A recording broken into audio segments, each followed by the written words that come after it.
Nini?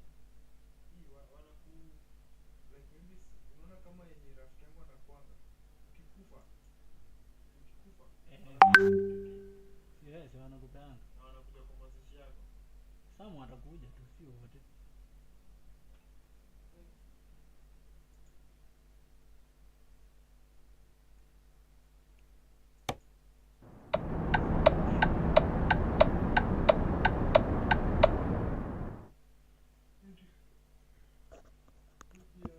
Lakini nataka nguvu active. Sasa kwa nini itabidi umekuwa active? By a small margin, 51.6 to 48.4. Sounds like Brexit, doesn't it? They voted that the party should, for its first 2 years, embrace a collective lay member leadership model, not led by an MP. Interesting when we talk about jury trials. They're going for a collective model. And jury trials, we're saying, trust the judge. This is very interesting. On Saturday, a defiant Zara Sultana refused to be pushed out of your party after she boycotted the first day of its conference, accusing people within the organisation of creating a toxic culture and citing a witch hunt. This comes after, by the way, before the conference even began, a second MP who was a member of this group, Iqbal Muhammad, says he was resigning because of false allegations and smears against him. He had clashed with Miss Sultana over his gender-critical beliefs. And it came a week after Adnan Hussein said he was withdrawing from the steering process for the new party, citing concerns about factionalism and veiled prejudice against Muslims.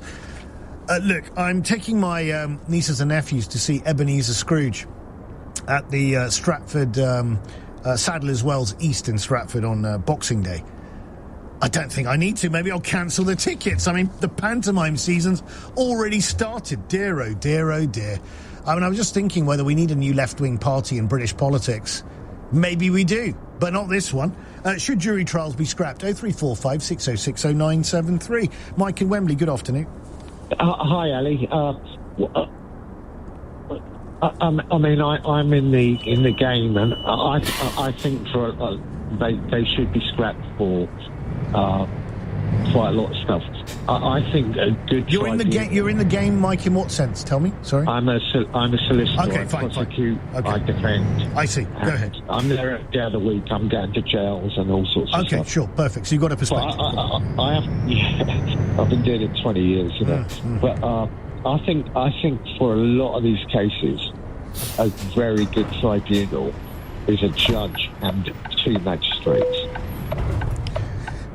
But then we already have 90%. Okay, but we already have 90% that go through magistrates' court. So what are we saying that we should have? I mean, what kind of cases, Mike? Let's be specific. What kinds of things that are presently tried by jury do you think should be tried by this lesser court setup, this intermediary court? But Ali, juries aren't fair. I spent some time on jury service. I couldn't believe it. You know, as I say, I've been in the game 20 years, and they said, "Oh, you're brand new to this business," and you know, the guy was convicted when he should have been found guilty. Juries aren't great, you know. No, a judge and two magistrates is a very good tribunal. Okay, but for what though? For everything? For rape? For murder? For what? Well, no. Why not? Why not? But if you pay the very good advocates, they'll come out for you, but they need paying, you know. No, but hang on, Mike. If we take it to a philosophical level for a second, right? Mm-hmm. If we go with your argument that juries are, you know, not reliable, nothing's reliable in the world. Nothing is, and juries make mistakes too. Right, nothing is, right? But it's about the balance of, you know, how you manage all of this stuff. If you think juries are not reliable, then why do you think that they should be abolished for all trials, including murder, rape, and serious armed robbery and all the rest of it? What do you think? Well, obviously, armed robbery, you're going to a jury and they put you in a special court where, you know, Kingston Crown Court, it's a flying squad court. Okay. You know, there's all sorts of deals out there that we can't talk about. But in principle, do you think that for cases like that, they should be tried by a jury, they should be tried by a judge with two magistrates? I think for the basic stuff, I say I'm in there every day of the week. For the basic stuff, a judge and two magistrates. Okay, but why? But why for not the basic stuff? Though? This is why I'm confused. Why? I mean, we're talking about principle here. So take out basic or non-basic. If juries can't be relied on, why do we rely on them then for the most serious cases? It doesn't make any sense to me. If juries are not reliable, in your view, then why would you use a jury trial for murder? I don't get it, do you?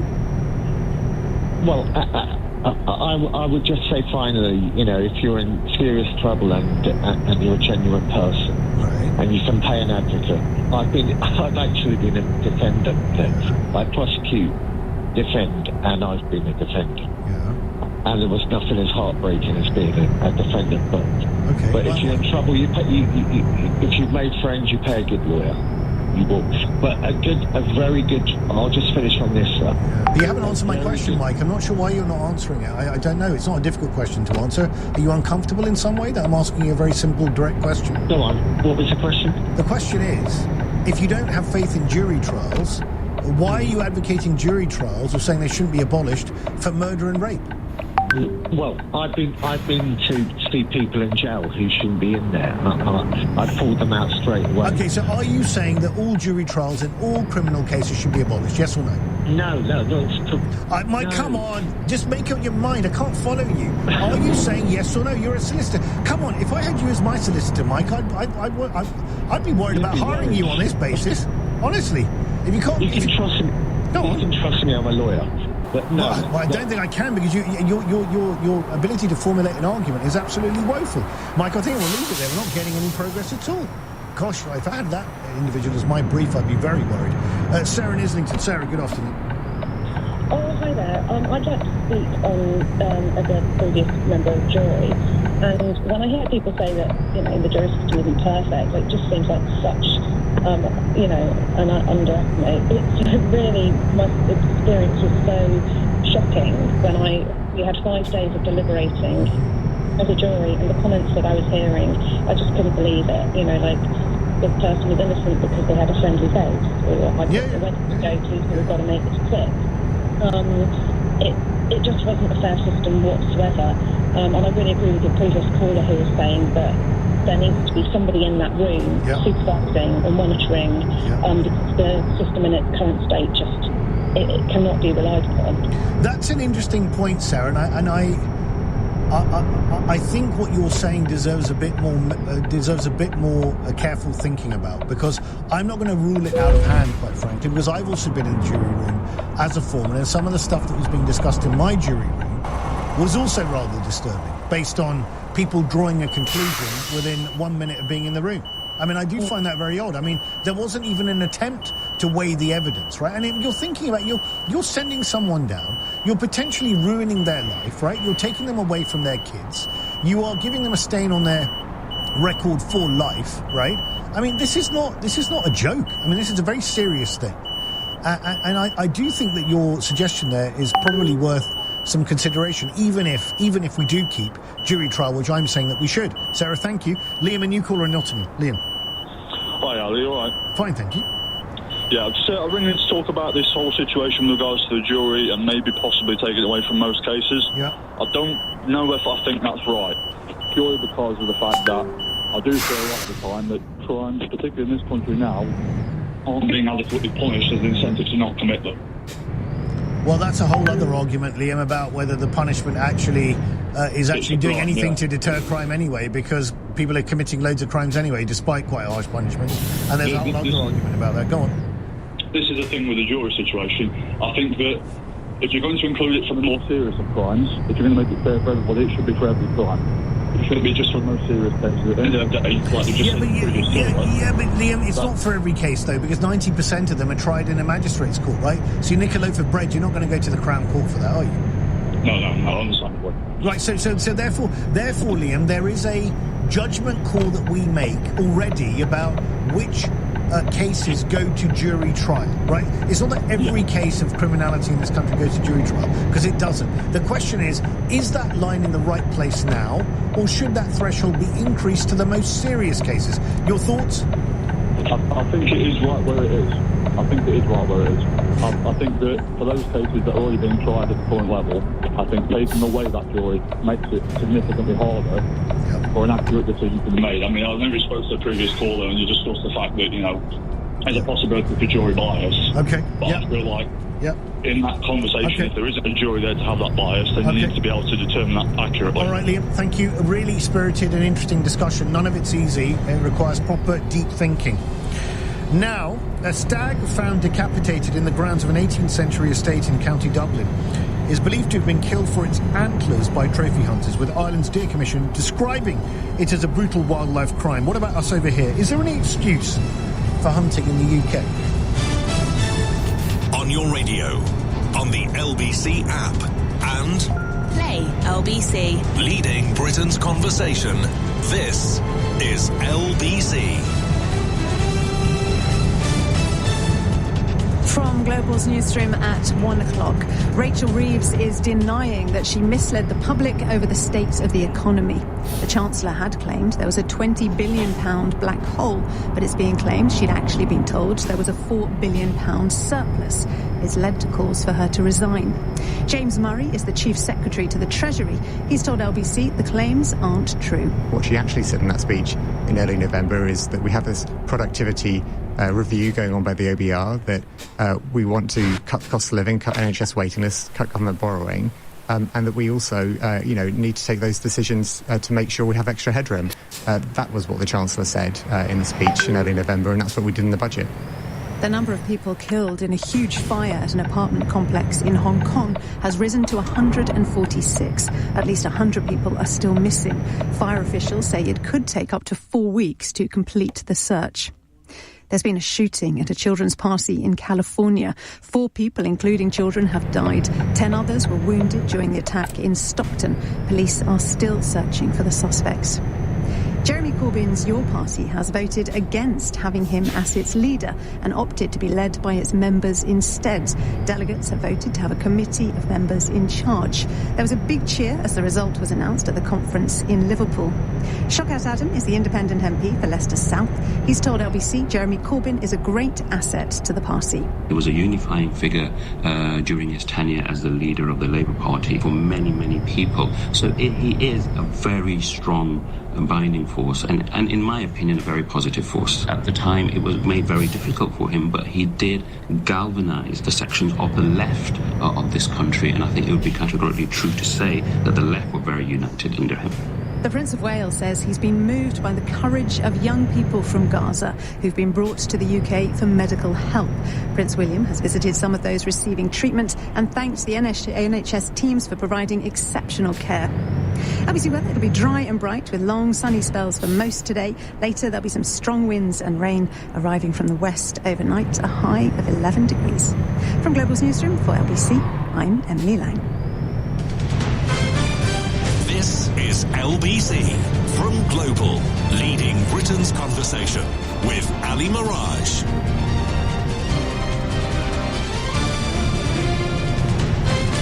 Ali Mirage on LBC, it's 2 minutes past 1. Now, I was quite disturbed, to be honest, when I read this piece in the Sunday Telegraph. Pretty upsetting, really. Stag decapitated in public park by sick trophy hunters.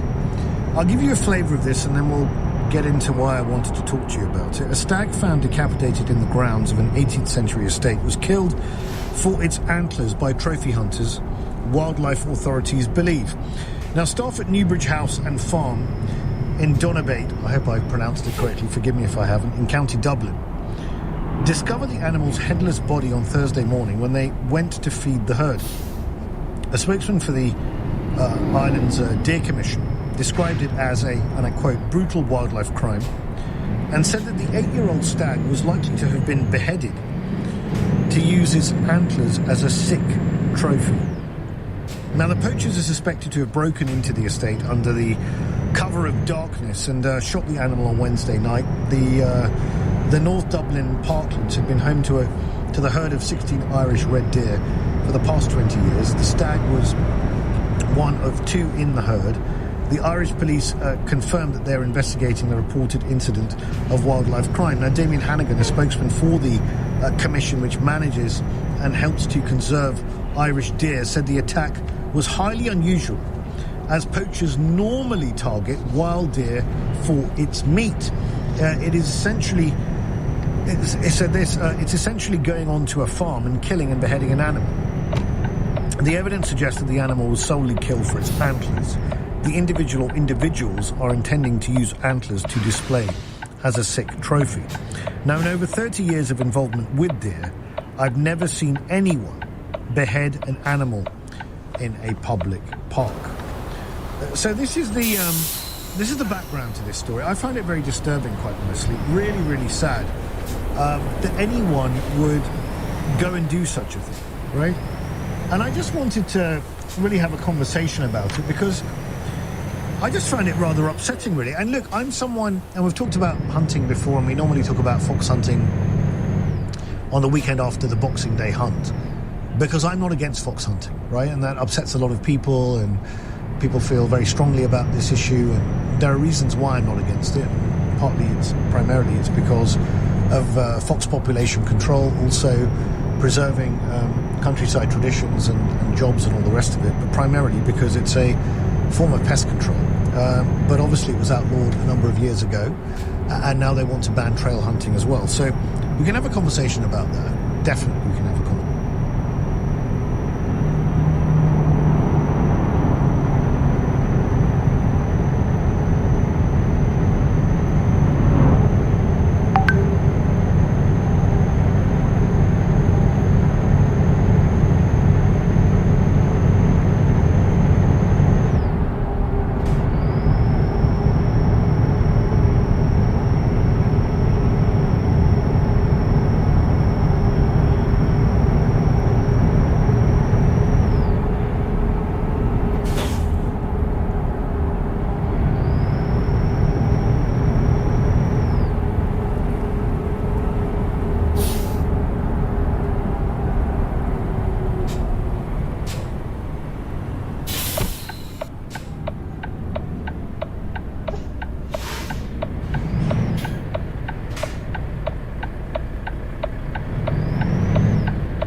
chuma.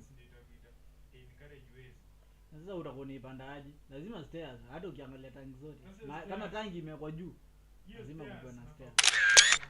Yenye mimi ndio natoa pastoni kienda kutoa. Hapana, si unatengeneza yako ya chuma tu. Inakuwa tu unaenda una connect huku chini. Au unapanda. Ama instance ya watu wa fiber hutumia. Kale kadogo yenye inaweza kuja ikae kadogo. Hiyo ndio nikienda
open another live stream.